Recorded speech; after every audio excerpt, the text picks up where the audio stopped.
श्री उज्ज्वल निकम साहेबांची नियुक्ती रद्द करावी म्हणून हा अर्ज जो जेलमधून आरोपीने पाठवला होता तो अर्ज न्यायालयाने आज नामंजूर केलेला आहे.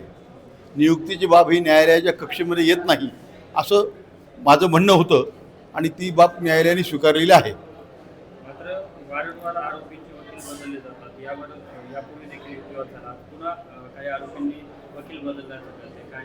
आज वाल्मिक कराडच्या वतीनं घाणेकर साहेबांचं वकीलपत्र त्यात आलेलं आहे. अर्थात त्याच्यामध्ये आम्हाला काही बोलण्याचा अधिकार असू शकत नाही. गेल्या वेळेस जी हार्ड डिस्क होती ती इथं ओपन होत नव्हती. त्या हार्ड डिस्कमध्ये जे काही मटेरियल आहे ते एक्सपर्टच्या ऑफिसमधूनच आम्ही पेनड्राईव्हमध्ये भरून आणलं आणि सर्व पेनड्राईव्ह आरोपींना देण्यात आलेले आहेत. ते व्हिडिओ आमच्याकडे नाही आहेत. पंचनामा करताना ई साक्षीद्वारे त्याचं व्हिडिओ रेकॉर्डिंग केलं जातं आणि ते स्ट्रेट दिल्लीच्या ऑफिसला जातं. त्याची प्रत आमच्याकडे नाही. त्यामुळे जी प्रत आमच्याकडे नाही ती आम्ही देऊ शकत नाही.